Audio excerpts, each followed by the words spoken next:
que se tienen.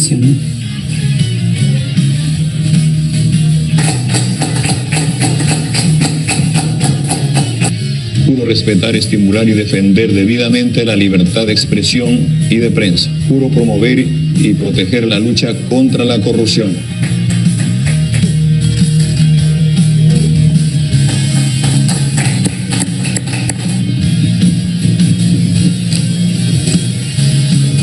Muy buenas noches, comienza 2021 de inmediato y esas han sido imágenes de la firma del pacto de la Proclama Ciudadana por la Democracia, un evento que reunió a los dos candidatos a la presidencia de la República, que está patrocinado o impulsado por la Asociación de Iglesias Evangélicas, la Conferencia Episcopal Peruana, la Asociación Civil Transparencia y la Organizadora Nacional de los Derechos Humanos.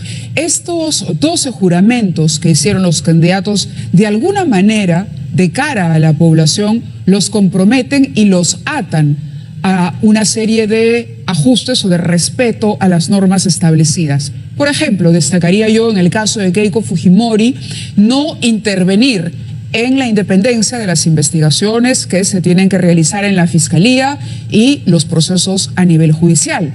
En el caso de Pedro Castillo, por ejemplo, él se ha comprometido y ha jurado hoy respetar los mecanismos legales que existen ya para cualquier reforma, inclusive la de la propia Constitución.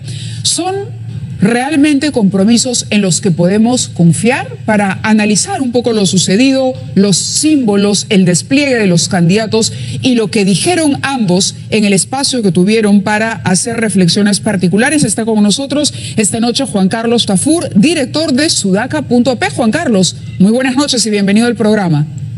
¿Qué tal, Mávila? ¿Cómo estás? Buenas noches, a tus órdenes. Muy bien. ¿Crees que ha sido sincera o que ha sido importante la firma de este acuerdo, de este pacto por la democracia, de cara a lo que viene? Sí, sin duda, aunque en los hechos lo que han jurado proteger o respetar es algo que ya está consagrado en la Constitución. Y supuestamente cuando asumen el cargo de presidente juramentan respetar la Constitución, pero bueno, igual en una circunstancia en la cual ambos tienen perfiles autoritarios o pasivos autoritarios, siempre es bueno que la sociedad civil o cualquier organización de índole cívica los conmine a comprometerse a algo sobre lo cual luego se les pueda rendir cuentas, ¿no? En esa medida sí me parece saludable y positivo. Ahora, yo esperaría más que el juramento, esperaría de parte de ambos que amplíen su programa de gobierno, porque no es solamente Castillo el que muestra planes de gobierno precarios o improvisados, sino que también Keiko no tiene un plan ha anunciado un compromiso con el Perú. Yo creo que los peruanos merecemos conocer más en detalle exactamente qué cosa es lo que quieren hacer. No basta con el juramento que han hecho hoy. Claro. Ahora, el domingo ya se lleva a cabo el primero de los dos debates organizados por el Jurado Nacional de Elecciones y tendrán ahí entonces que hablar de esas propuestas que tú dices todavía no conocemos con detalle y presentar también a los técnicos que los representarán. Antes de eso y de entrar a ese tema, quería preguntarte por la negativa para el viaje de Keiko Fujimori a Ecuador. ¿Cómo analizas el impacto que pueda tener la decisión del Poder Judicial? Bueno, la verdad es que me parece una tontería del Poder Judicial. Obviamente no se iba a escapar Keiko Fujimori estando a puertas de una elección en la cual pretende ser presidenta de la República. Es un absurdo. Y sí la afecta, creo, porque en el sentido de la estrategia de conquistar o reducir el antivoto y conquistar a los sectores de derecha que aún mantienen un perfil antifujimorista, ese evento con el apadrinazgo de Mario Vargas Llosa surtía efecto en ese sentido. Bueno, ya perdió esa oportunidad, tendrá ocasión de replantear su estrategia, pero claramente sí le produce mella, ¿no? Claro, porque además ella tendría contacto allí con otras personalidades, empresarios del exterior, que seguramente tienen inversiones en Perú. No tenemos el detalle de las personalidades que estarán, pero era un evento que la ponía, digamos, además en otro compromiso, ¿no? Ya la fotografía con Vargas Llosa iba a ser un compromiso adicional. Era un baño de investidura presidencial el que iba a recibir ahí. y eso, investidura presidencial y democrática, y eso le hubiese generado rédito, sobre todo yo creo que puntualmente al sector derechista que todavía no se decide a votar por ella. ¿Y por qué ese sector de derecha, te pregunto, Juan Carlos, se resiste todavía a apostar por Keiko Fujimori? Porque uno diría, es increíble que a estas alturas, con un ambiente tan polarizado, con dos candidatos que encarnan dos propuestas diametralmente opuestas, la derecha todavía esté dudando. Mira, si sumamos los votos en primera vuelta de Keiko, López Aliaga, Hernando de Soto, César Acuña, George Forsyth y Alberto Bengolea, suman casi el 60% de la votación total de la primera vuelta. Ese voto naturalmente debería haber recaído en Keiko Fujimori por ser representante de la derecha, pero no ha sido así. Hay un sector de votantes de los candidatos mencionados que se consideran aún antifujimoristas. Eso está paulatinamente reduciéndose porque según la encuesta de Ipsos, el antivoto de Keiko viene reduciéndose sostenidamente y el antivoto de Castillo viene creciendo sostenidamente. Entonces yo creo que a la postre la estrategia de Keiko de reconquistar a la derecha y a los sectores derechistas está surtiendo efecto paulatinamente. La propia encuesta del IEP, cuando pregunta a los que se identifican como derechistas por quién van a votar, sube de 39 a 54% quienes dicen que van a votar por Keiko. Entonces hay una migración paulatina de derechistas antifujimoristas a favor de la candidatura de Fuerza Popular. Claro, ahora, ¿se puede hablar de derecha o izquierda o tú dirías que esta es una derecha más vinculada con lo liberal? Es una derecha liberal, digamos, la que todavía tiene resistencias hacia Keiko, y en esa medida el evento de Vargas Llosa era un buen parteaguas, digamos, un punto de inflexión. Claro.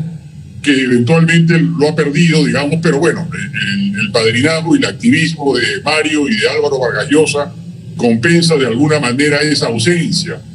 Pero creo que ahí no está la batalla principal. La batalla principal está por el DIE y por los indecisos. Y allí también Keiko viene ganando la batalla paulatinamente. Según la encuesta de Ipsos, la distancia que en A, B y C ya gana Keiko. Y en D y en E se reduce notablemente la diferencia que tenía Castillo respecto de ella. Y del otro lado, la situación en las regiones también, en el norte, Castillo le ganaba en la anterior elección y sí. En esta última encuesta ya gana Keiko Fujimori. Entonces se está produciendo un giro interesante y los indecisos en la encuesta de CPI le pregunta al 15% de indecisos eventualmente a quién preferiría más. Y hay un 61% que contesta Keiko Fujimori y un 37% que contesta Pedro Castillo. Entonces hay resultados y datos que avalarían la hipótesis de que Keiko va a continuar acercándose, pero repito, ya a pasos más pequeños, a distancias más pequeñas. Ya están raspando la olla, ya estamos captando indecisos. Claro. y generando, digamos, ya los conchitos que quedan en cada una de las botellas electorales que hay. Claro, lo que están tratando es de decirle al antifujimorista que a pesar de su antifujimorismo es una mejor alternativa. Bien, yo creo que la opción es entre un liberalismo autoritario, no hay que negarlo. Keiko en su discurso de mano dura y su pasivo autoritario y su talante autoritario está presente, pero la opción no es entre el liberalismo autoritario versus la democracia liberal. La opción es entre el liberalismo autoritario y el caos autoritario. Entre eso tenemos que elegir, porque hasta ahora las propuestas económicas y programáticas de Castillo no supone moderación alguna, sino todo lo contrario. No. Su plan al bicentenario que acaba de presentar no es más que la primera fase del proyecto mayúsculo que supone el cambio de la Constitución a través de un mecanismo inconstitucional como es el referéndum y la Asamblea Constituyente. O sea, Castillo no se ha moderado ni se va a moderar. Es socio, aliado y activista de Vladimir Cerrón, y cualquier personalidad independiente que se acerque sabe que a eso se atiene. No hay ninguna ruptura entre Cerrón y Castillo, y la opción de Castillo se mantiene por un voto radical. Tiene un techo, pero también tiene un piso muy duro. Claro. Hay un 35-40% del electorado que votará por Castillo, así sea filosenderista o tenga contacto con filosenderistas, para ser más preciso, así sea improvisado, así sea radical, así no tenga plan de gobierno, un así voto no tenga duro equipo técnico. Al que no le importa la presencia ya de Cerrón. Y has dicho bien, porque para quienes todavía creen que esa distancia es posible, sabemos de buena fuente que, por ejemplo, la negociación o el acercamiento con el economista Kurt Burneo se ha frustrado o se ha estancado precisamente porque no se le pudo ofrecer o conceder este petitorio que hacía de marcar una distancia con Cerrón. Y la salida de cara al público cuando se pregunta por esa distancia es: Cerrón se encargará del partido, pero es el partido que lo llevaría eventualmente a la presidencia. Los símbolos en política, Juan Carlos, son muy importantes y hoy por la mañana llamaba la atención esta suerte de guardia de color rojo con el lápiz que estaba en paralelo, en línea paralela, ubicada delante de la policía. La policía resguardaba el colegio médico, la sede del auditorio, ¿no? Pero era Castillo con una seguridad particular que, digamos, al margen de la policía, de la seguridad que ya ofrecía la policía, estaba ahí como seguridad particular del candidato. ¿Cómo interpretar este tipo de presencias extrañas, digamos, porque usualmente uno respeta el fuero de la policía para resguardar estos eventos? No se requiere de más, de una plataforma particular de seguridad, un séquito propio, digo. Bueno, es la típica parafernalia chavista, moralista, orteguista en Nicaragua, de tener comandos paramilitares o comandos de resguardo de defensa paralelos a la Policía Nacional. Y yo creo que demuestran y corroboran. Los dos lugartenientes de Castillo son hombres de Cerrón. 2/3 de la bancada de Perú Libre responden a Cerrón. Cerrón se permite cuadrar a Burneo en público y decirle que no lo necesitan. Se toman las atribuciones que corresponden al presidente de un partido orgánico cuyo candidato es Castillo.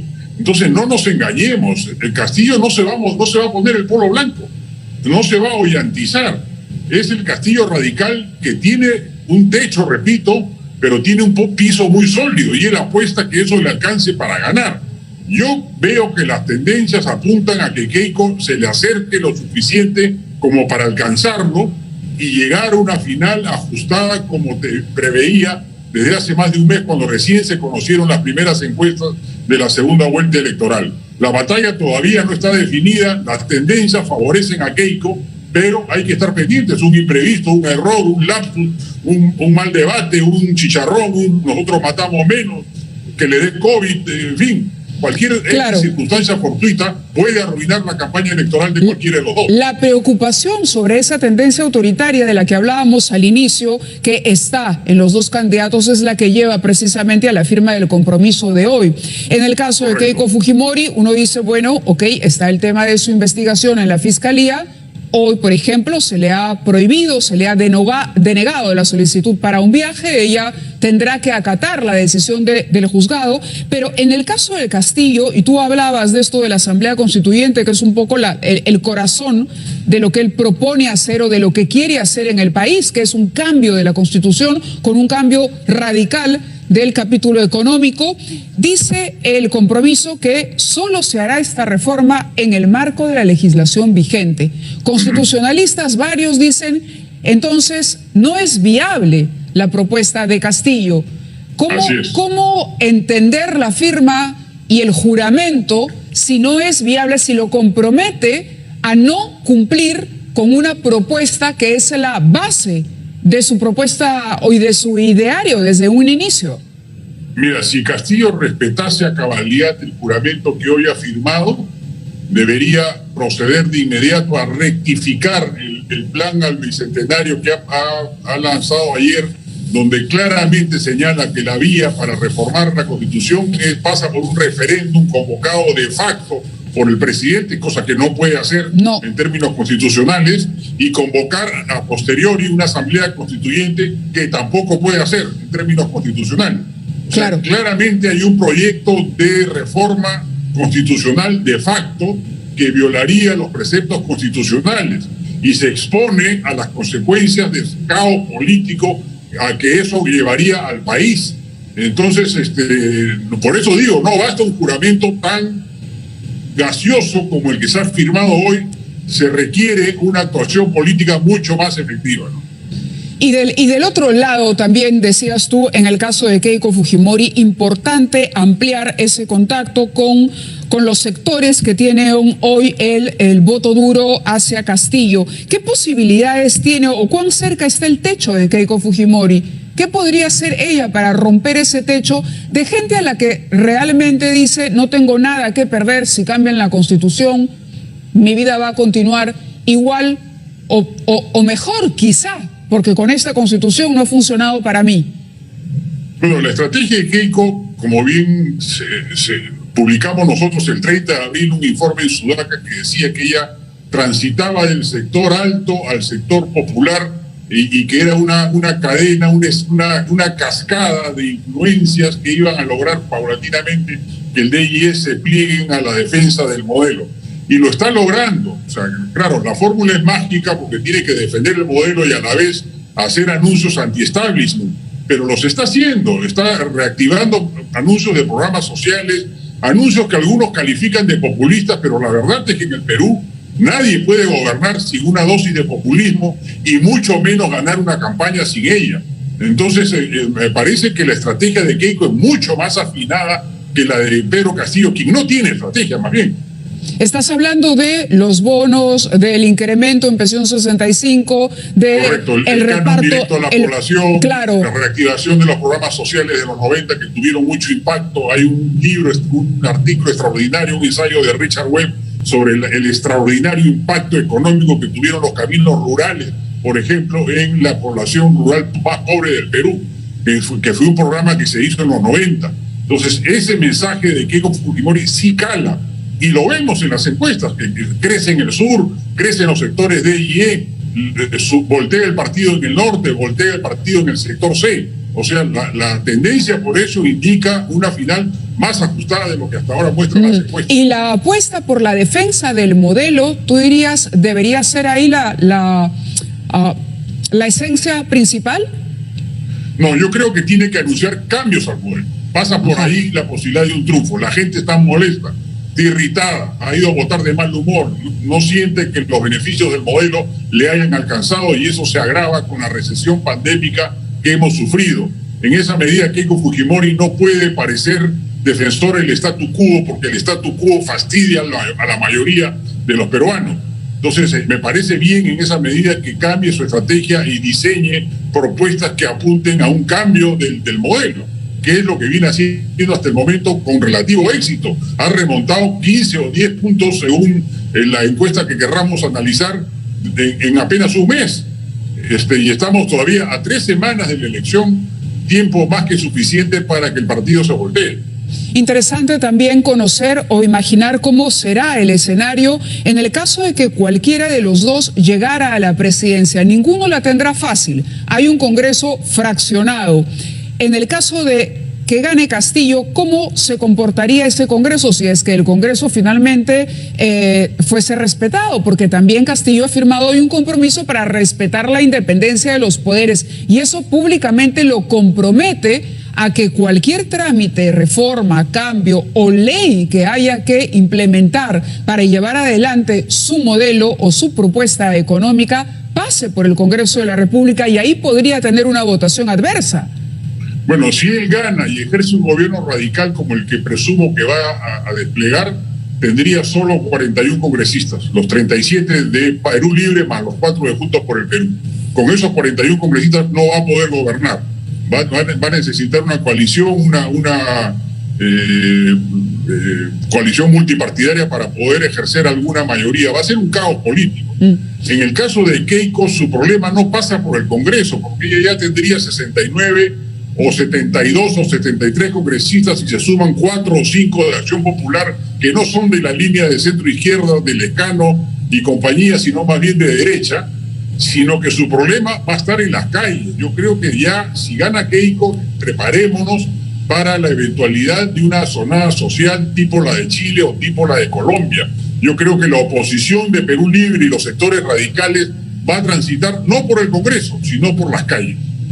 Sí, sospechaba lo mismo por la mañana cuando veía a este grupo, precisamente te decía, organizado. Y la semana pasada entrevistábamos a un virtual congresista, el señor Martí Corena, que él decía con esta frase con la que aluden a la voluntad del pueblo, ¿no? Nosotros estamos trabajando desde las bases para garantizar, porque ya sabemos que la derecha arremeterá un golpe si gana Pedro Castillo. Esto lo dijo textualmente aquí, en este estudio y a través de las pantallas de Canal N. ¿La derecha puede arremeter un golpe contra Pedro Castillo? Mira, yo creo que si Castillo patea el tablero constitucional, las Fuerzas Armadas del Perú no van a permitir una deriva nicaragüense o una deriva venezolana en el país. Eso sí me queda claro. Yo creo que en ese sentido también es una ficha que hay que colocar en el horizonte lamentable de zozobra política si es que Castillo gana las elecciones y despliega un programa radical de gobierno. Claro, pero ahí tendrías un clima de convulsión social. Y yo le pregunté a Martí Corena directamente, usted habla de un escenario de guerra, porque dice, sí, frente a ese golpe yo responderé. ¿Te queda clara la relación con Antauro? ¿O crees que Antauro está subiéndose a ver si consigue el ansiado indulto o reducción de pena al vender la imagen de aliado de Castillo, o que en el fondo sí hay un vínculo claro entre ellos? No, sí hay un vínculo entre ellos, pero Antauro, como es típico en él, blufea, ¿no? Porque su promoción no va a llegar al mando militar mayor sino hasta el 2024. Él cree que va a llegar, él dice que va a llegar en 2021. No, llega en 2024 recién. Entonces está blufeando el audio que se ha conocido, pero evidentemente hemos visto como chalecos de guardaespaldas de Castillo en su visita en Gamarra a todos los uniformados caceristas como el polo de Antauro Humala. O sea, de hecho ya hay un respaldo explícito hacia él, ¿no? Sí, claro. Una reflexión final, Juan Carlos, que quieras compartir con nosotros. Yo creo que votar con conciencia de que estamos ante dos candidatos que no hubiésemos querido tener en la segunda vuelta, amplios sectores de la ciudadanía, pero que estamos obligados a elegir, creo yo, entre un modelo liberal autoritario versus el caos y la incertidumbre también autoritaria. De acuerdo. La elección ya está definida. Creo que la población también debería sopesar que estamos en una situación en la cual no caben las indecisiones ni los blancos y viciados principistas. Claro, y mirar qué hay detrás de las figuras particularísimas de Pedro Castillo y Keiko Fujimori. Normalmente hemos votado así, de manera caudillista, ¿no? La persona que nos cae mejor, el que de pronto aparece a última hora, que parece simpático, parece encarnar la renovación, pero esta vez me parece que estamos en la obligación de leer, de informarnos, de discutir mucho más, porque no solo se juega dos partidos políticos en un liderazgo, sino incluso la recomposición de las instituciones y de la manera en que estamos viviendo en este momento. Gracias, Juan Carlos, por estar con nosotros esta noche. Gracias. Buenas noches. Hacemos una pausa y regresamos con más.